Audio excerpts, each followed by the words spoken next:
তিনজনের খাবার পরিমাণ বাদ দিয়েছে, 8 জনে কীভাবে খাবো এটারে? তাহলে আমরা স্পষ্টভাবে ভাষায় বলে দিচ্ছি, তাহলে এই অবহেলিতর পিছনে, আমরা এই অবহেলার পিছনে আপনারা দায়ী, আমাদের প্রধান উপদেষ্টা দায়ী। লোকের বাদ দিছে, এই বাদ দিছে, এখানে বাদ যে দিতে আসছে মনে করেন যে ক্যান্টিন থেকে তার দিয়ে গেছে। বললাম যে তার বাড়াই দেন, তারপরও দিল না। এটা বলতে পারি না তাদের কি দিছে, তাই এটা বলতে পারি আমরা জানতে আসি না। আমরা বললে তাদের সাথে তর্ক হবে, বললে আমরা যদি কথা বলি তাহলে তর্ক হয়ে যায়, সেটা কীভাবে বলবো? এখন মনে করেন এখানে মনে করেন যে আমরা যদি খাই 3 জনে খাইতে পারবে, 3 জনের খাবার পরিমাণ বাদ দিয়েছে, 8 জনে কীভাবে খাবো এটারে? আর বাকি লোক কী করবে এটাই দেখেন। সমস্যাটা ভাই আমরা চিকিৎসার জন্য আসছি। আমরা চিকিৎসা ছাড়া তো মনে করেন যে এই জিনিসগুলো আসলে এখন কি তারা চাইতেছে, তারা আমাদেরকে বলতেও পারে, খুলে বলতে পারে যে আসলে কি আমাদের সমস্যা, তারা আমাদেরকে বলতে পারে। তাদের কি সমস্যা তারা সেটা বলতে পারে না। আমরা তো দেখি আমাদের কোনো সমস্যা, আমরা সুচিকিৎসাটা চাই, এইটা ছাড়া আমাদের আর কিছু নাই। বাকি আমাদের চিকিৎসা লাগবে। যেমন মনে করেন যে একটা মানুষ যদি 2টা চোখে সমস্যা নেই, যেমন আমার 2টা চোখে সমস্যা, একটা চোখ একবার অন্ধ হয়ে গেছে, শুধু আলো দেখি, আর একটা চোখ দিয়ে আমি কিছু দেখে চলতে পারি, আর আমার শরীরের ভিতরে 200-র উপরে স্পিনটার আছে, আমি এই অবস্থায় আমি চলতে আছি। যেমন আমার পুরুষ অঙ্গের ভিতরে আমার একটা প্লেট আছে। এখন এই কথা আমি কারে বলবো আমার এই দুঃখের কথা? পুরুষ পোলার তো সবচেয়ে দামি জিনিস, যে জিনিসটা, সেখানে যদি আমার সমস্যা থাকে তারপর আমি কি করব? এগুলা কারে বুঝাবো? আমি কার কাছে বলবো? এই অভিযোগগুলো কে নেবে?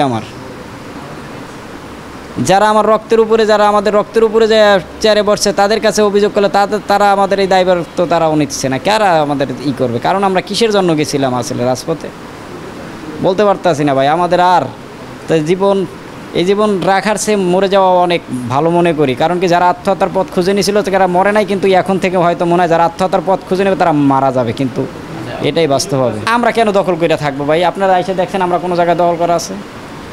এটা আমাদের কোনো কিছুতে আমরা দখলকে কেন করে থাকবো? তারা যেইভাবে চালাইতেছে সেইভাবে চলতেছে, তাদের যেই রকমের ইচ্ছা সেইভাবে তারা এইগুলো পরিচালনা করতেছে।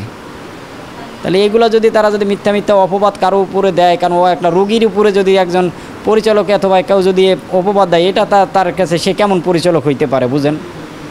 হয়তো এখানে সেও কোনো বিজনেস করার জন্য আসছে, হয়তো আমরা এই জন্য এখানে পাইতেছি না, প্রপার ট্রিটমেন্ট পাইতেছি না, আমাদের কারণে তাদের সমস্যা হইতে আছে। প্রপার ট্রিটমেন্ট আমাদেরকে এই জন্য দিচ্ছে না, আমাদের সরিয়ে দেওয়ার চেষ্টা তাদের, যে একটু প্রপার ট্রিটমেন্টে দেওয়া। আমরা যদি এখানে থাকি তাহলে হয়তো এরা দুর্নীতি করতে পারতেছে না, সব দুর্নীতি তাদের হাতে।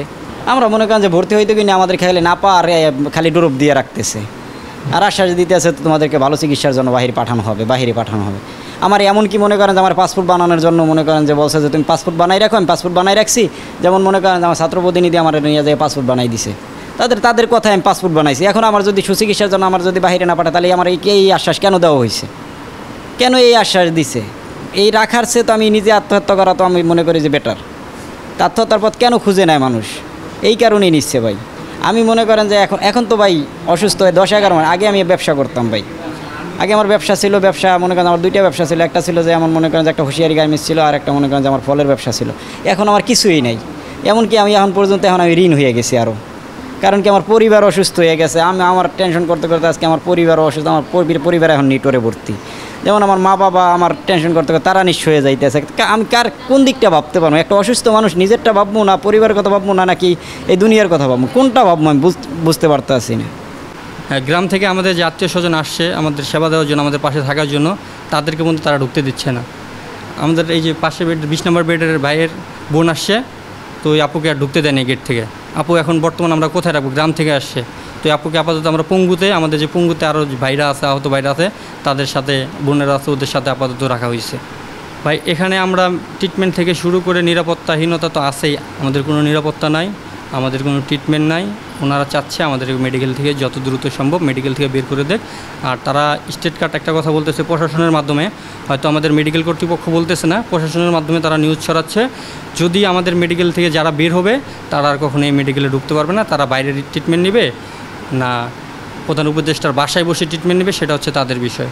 তো আমি এটা বলতেছে প্রশাসন, কিন্তু প্রশাসনের মুখে বলতেছে, কিন্তু নিউজটা হচ্ছে মেডিকেল কর্তৃপক্ষ। আমি যতটুকু জানি এই নিউজটা যদি প্রচার হয় অবশ্যই আমাদের ডক্টর ইউনূস স্যার উপদেষ্টা মহোদয় তার কাছে পৌঁছাবে। তার কি একটু আমাদের প্রতি দায়বদ্ধতা নাই? আর একটা কথা বলতেছে, আসিফ ভাই, নাহিদ ভাই আর হচ্ছে হাসনাত ভাই, আপনারা কোথায় আছেন, কীভাবে আছেন জানেন, যদি আমার এই নিউজটা দেখেন অবশ্যই ভাই আমাদের একটু স্মরণ করেন, কারণ তারা আজকে আপনাদেরকে দেখাই দিচ্ছে যে আপনাদের কাছে আমাদের যাইতে হবে। আপনারা যদি চান আমরা মেডিকেলে ঢুকতে পারবো। ভাই প্রশাসন কীভাবে এই সাহসটা পায় যে আপনাদের দেখাই দিতে? ভাই আমরা কি তাহলে মনে করে নিব আপনারা এর পিছনে গুটি চালতেছেন যাতে আমাদের জুলাই সনদ দিতে না হয় এবং আমাদের যে পুনর্বাসন এগুলো দিতে না হয়? যদি ভাই আপনারা আমাদের ডাকে সাড়া না দেন তাহলে আমরা স্পষ্টভাবে ভাষায় বলে দিচ্ছি, তাহলে এই অবহেলিতর পিছনে, আমরা এই অবহেলার পিছনে আপনারা দায়ী, আমাদের প্রধান উপদেষ্টা দায়ী।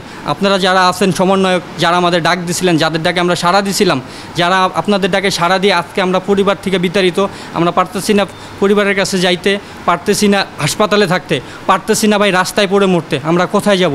আপনারা যদি আমাদের ডাকে সাড়া না দেন তাহলে ভাবো এই গুটি চালের পিছনে ভাই আপনারা সবাই দায়ী।